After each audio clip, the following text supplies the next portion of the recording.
Cuando nombro tu nombre, cuando nombro tu nombre, los ángeles se preparan para imitar una adoración que no se escuchó, una adoración que no se oyó. Cuando nombro tu nombre, cuando nombro tu nombre, la creación se prepara para imitar una adoración que no se escucha, una adoración que no se oyó. De los hijos al Padre, de los hijos al Padre, de los hijos que sacian el corazón del Padre, de los hijos al Padre, de los hijos al Padre, de los hijos que sacian el corazón del Padre.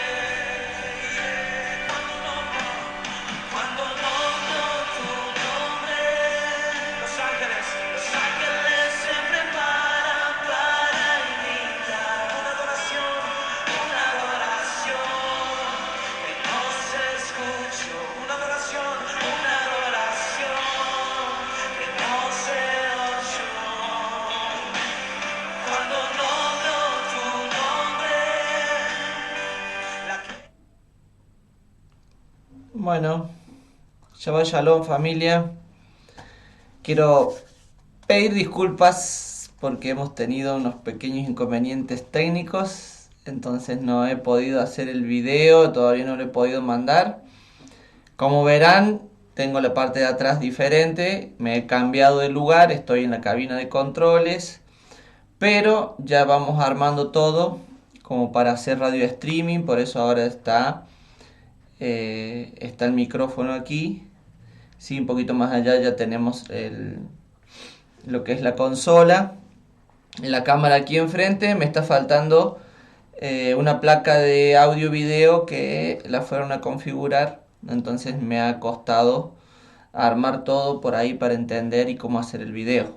Y no quería volver a las grabaciones del teléfono, así que he estado esperando, he sido paciente y hoy ya probé. Me falta una sola cosita, pero ya tendríamos para hacer radio streaming y no solamente hablar de las parashá, sino algunos otros contenidos que nos puedan llegar a servir y nos ayudan a elevarnos y acercarnos un poquito más a Dios, por lo menos en la palabra. Sabemos que no solamente tenemos que llenarnos de información, sino que tenemos que activar.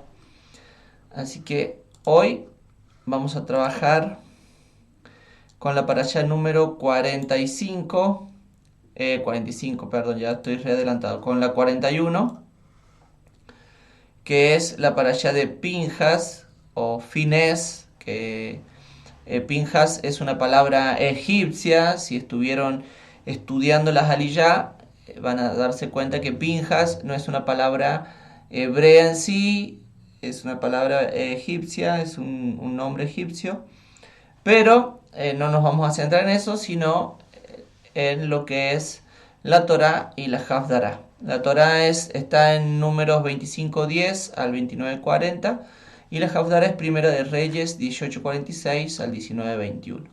Bueno, el que estuvo ya estudiando las Aliyá, escuchando las Aliyá y estuvo viendo lo que en esta parashá Dios enseña y lo que quiere hacer con su pueblo, tranquilamente pueden darse cuenta lo que hace Dios con Pinjas, que básicamente es lo único que quiero hablar de esa partecita de la Torá. Después me quiero ir a la Hafdará, pero la parte donde Dios hace un pacto de shalom, un pacto de paz con Pinjas, que es el hijo de Eleazar, nieto del sumo sacerdote Aarón, que ya Aarón a esa fecha ya había fallecido. Pareciera un poco contradictorio porque es como que Dios le está dando a Pinjas algo que él ya lo iba a recibir. Dice que va a ser un pacto de paz y el sacerdocio va a ser de él en la eternidad. Si nosotros lo vemos en la lógica, Pinjas ya tenía ese sumo sacerdocio porque después que le tocara fallecer a su padre, él iba a ser el siguiente sumo sacerdote. Entonces, si lo vemos así, es como que Dios le entregó algo que él ya iba a recibir. Pero buscando, preguntando por ahí, nos dimos cuenta, o me doy cuenta, que el pacto de paz y el pacto de Shalom que hace con Pinjas es no solamente entregarle el sumo sacerdocio y decirle que no lo va a perder, sino que le regala o le da a Pinjas un sumo sacerdocio eh, más, con muchos más años. ¿Por qué? ¿Por qué explico esto? Porque fíjense que si nosotros vemos en el tiempo en el que están, ya ha pasado 40 años, porque ya están 40 años, y el que leyó la para allá se da cuenta que Moisés sube al monte, mira hacia dónde va a ir, pero Dios le dice que no va a ir, o sea, hacia dónde va a ir el pueblo, pero Dios le dice que no va a ir. Después elige un sucesor que es Yahushua, que es Josué en sí, que lo conocemos como Josué.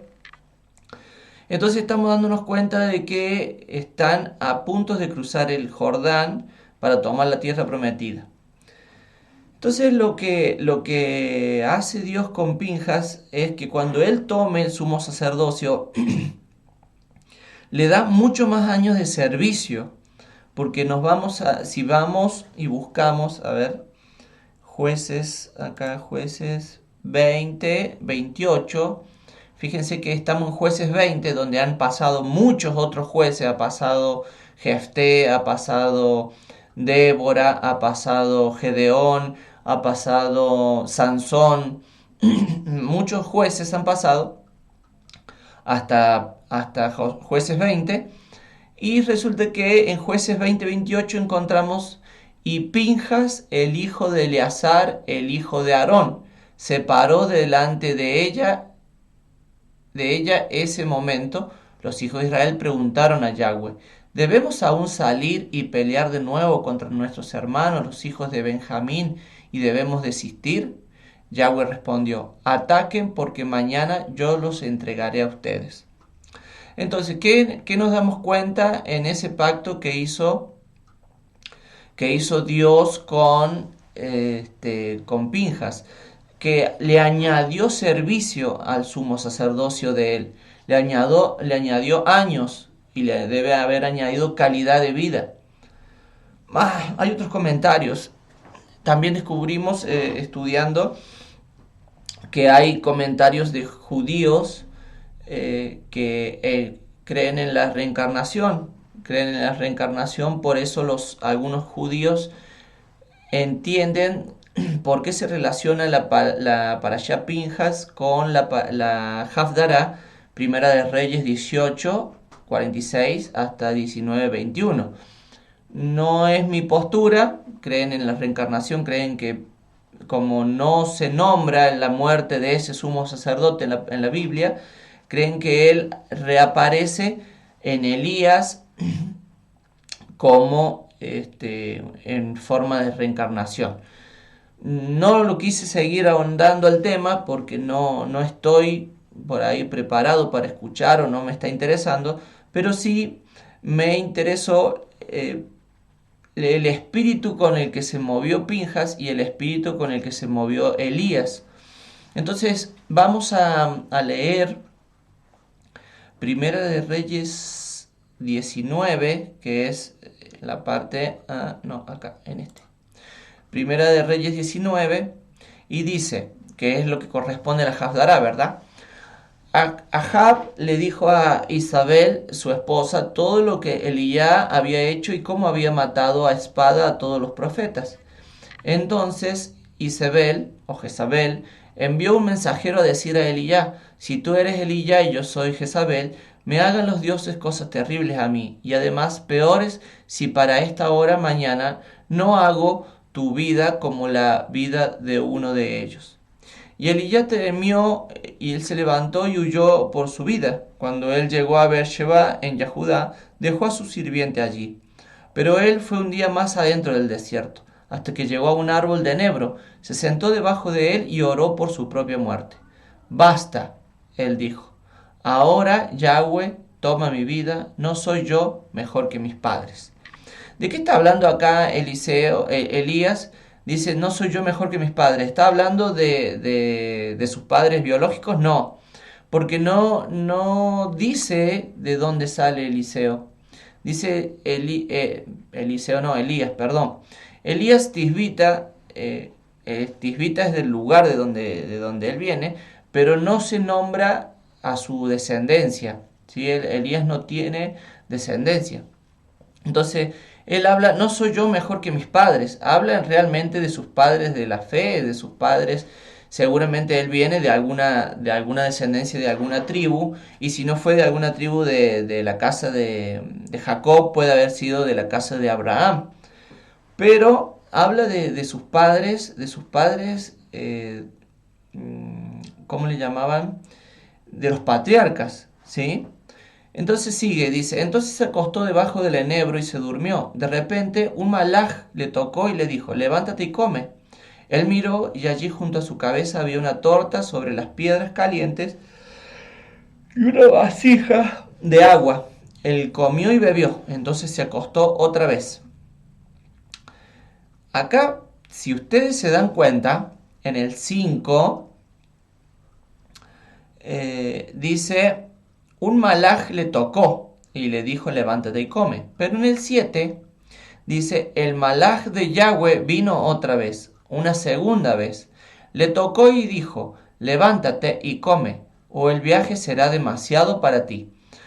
¿Por qué acá dice el malaj de Yahweh y acá no dice el malaj de Yahweh? En realidad, si lo vemos en esta postura, el que estaba tan cansado, Elías, y estaba tan desanimado en su caminar y en su espíritu, porque estaba congojado por lo que había pasado, él no detecta quién es el que le está dando de comer, ¿sí? Y después, hay un comentario, hay un montón de maneras de entender que para poder alimentar el espíritu, el cuerpo tiene que estar alimentado, ¿sí? ¿Por qué viene Elías tan en una decadencia de miedo espiritual?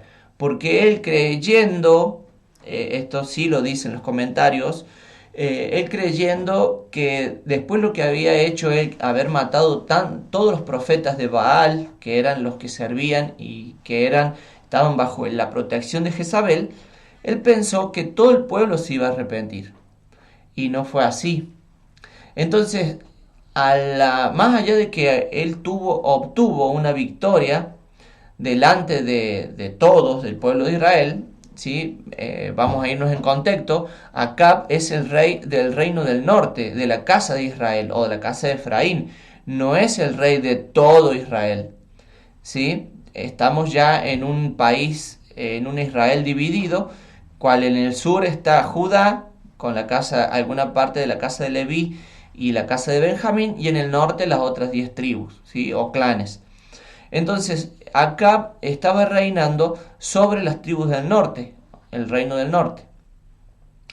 Entonces, ninguno de esas tribus se terminaron de arrepentir, ¿sí? Para que Elías entendiera que la victoria había sido de Dios. Lo que hubiese esperado cualquier otro era que escuchar, no, el rey y su esposa se arrepintieron, y no fue así. La esposa de Acab redobló la apuesta, mandándole a decir que lo iba a matar a esa hora. Entonces él tuvo temor, y en ese temor Imagínense caminar y pensar y pensar y pensar. Vino en una decadencia espiritual que en el principio él no reconoció quién era el ángel de Yahweh. O sea, que el que le había llevado la comida era el ángel de Yahweh. Por eso dice el malaj. Y después en el 7 dice, el malaj de Yahweh vino otra vez. Una segunda vez. Le tocó y le dijo, levántate y come o el viaje será demasiado para ti. ¿Sí? Él se levantó, comió y bebió, y por el vigor de esa comida viajó por 40 días y noches hasta que llegó a Horeb, el monte de Elohim. Bueno, acá hay un comentario que dice que el lugar donde tenía que ir él tampoco era tan largo como para hacer 40 días y 40 noches, pero hace alegoría a los 40 años y a todo el tiempo que pasó el pueblo de Israel, la nación de Israel, cuando estaban en el desierto. Entonces hay una alegoría, porque lo primero que tendría que haber hecho Elías era seguir guardando y no haber tenido miedo. Entonces Dios, en vez de mandarlo por el camino más corto, lo manda por el camino más largo. ¿Para qué? Porque 40 días también estuvo Moisés en el monte, 40 días también fueron los de Yeshua. Entonces es una cuestión de purificación y para elevarlo espiritualmente, ¿sí? Y entró en una cueva y descansó allí. Entonces la palabra de Yahweh vino a él y le dijo, ¿qué estás haciendo aquí, Elías? Él respondió, yo he sido muy celoso por Yahweh Elohim, porque los hijos de Israel han abandonado tu pacto, quebrado tus altares y matado a tus profetas con la espada. Ahora yo soy el único que ha quedado y están tras de mí para matarme también.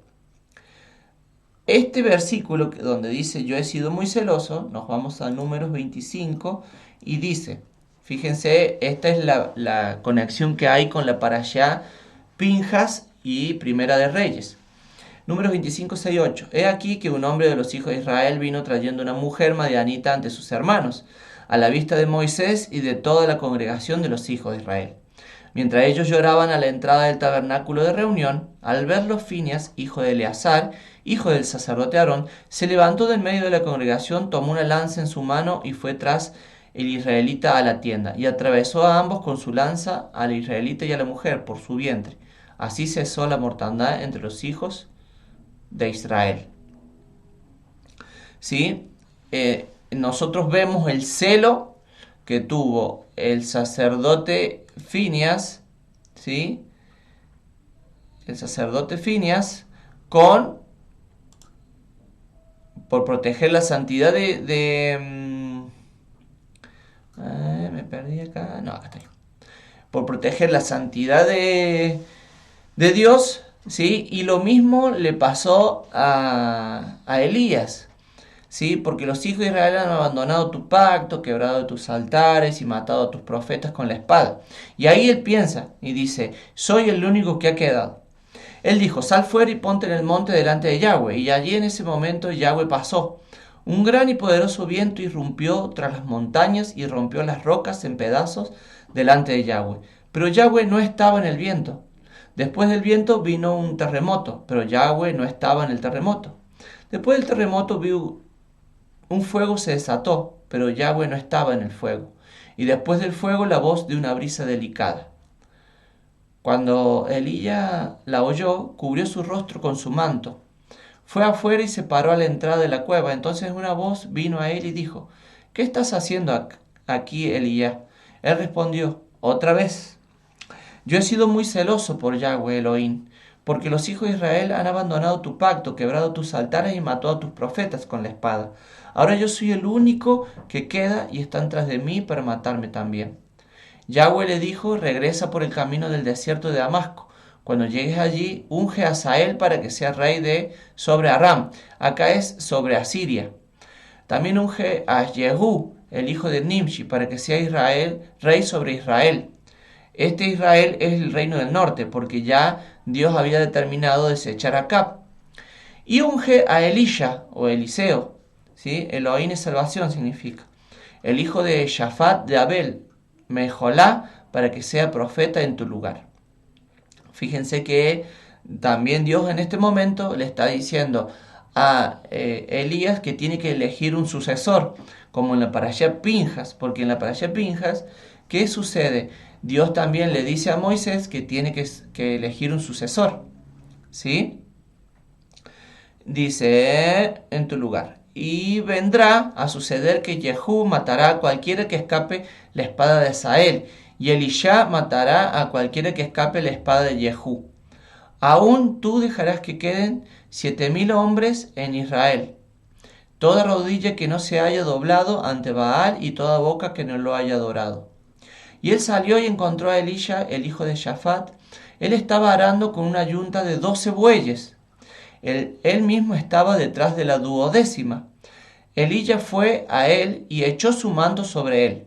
Fíjense qué profético que es esto, porque dice que lo encontró a Eliseo trabajando, que es el hijo de Shafat, en un campo, y tiene una yunta de 12 bueyes arando. Una yunta de 12 bueyes, fíjense que debe haber sido un campo bastante grande para que pudiera trabajar con tantos bueyes. O sea que él tenía una cierta estabilidad económica. Y dice que eran 12 justamente, y 12 justamente son las tribus. O sea, el profeta estaba trabajando, estaba detrás o direccionando, o proféticamente lo que iba a hacer como siervo de Dios, trabajar con las 12 tribus de la casa de Israel. Es algo realmente profético ver que los 12 bueyes representan a las 12 tribus y el que va detrás es un profeta. Entonces nos damos cuenta de que siempre el pueblo de Israel va a necesitar para su guía, para que aren la tierra, para que trabajen, hablando en sentido espiritual, para que aren, para que trabajen en la obra de Yahweh, un profeta que los direccione. ¿Sí? Elías fue a él y echó su manto sobre él. Él dejó los bueyes, corrió tras Elías y dijo: por favor, déjame besar a mi padre y a mi madre de despedida, entonces te seguiré. Él respondió: ve, pero regresa, por lo que te he hecho yo. ¿Sí? Elías dejó de seguirlo, entonces tomó la yunta de bueyes, los mató, cocinó su carne sobre las yuntas de madera de los bueyes y la dio a la gente para comer. Entonces se levantó, fue tras Eliseo y le ministraba. ¿Sí? Entonces fíjense que dice, él dejó los bueyes, corrió tras Elías y dijo: por favor, déjame besar a mi padre y a mi madre de despedida, entonces te seguiré. Y él respondió: ve, pero regresa, por lo que te he hecho yo. ¿Sí? Elías le está diciendo a Eliseo: anda, ve, habla con tu papá, pero regresa porque yo te he cubierto, porque yo te he entregado algo. Le ha entregado una partecita de todo lo que tenía Elías. ¿Sí? Entonces abajo dice que él mató una yunta, o sea, 2 bueyes, no los 12. Y también dice que con la misma madera, ¿sí?, de la yunta los quemó, y los mató, quemó y le dio de comer a la gente que estaba en el lugar donde él se encontraba. ¿Sí? Y dice, fue tras Eliseo, tras Elías, y le ministraba y le servía. O sea, para poder llegar al nivel en el que necesitaba estar Eliseo para servicio de Yahweh, tenía que servirle al que era su mentor o su padre de la fe, o no sé, le podemos poner varios significados a lo que es una paternidad. Yo me quedo con paternidad, sí, paternidad espiritual, paternidad de la fe, guía, mentor.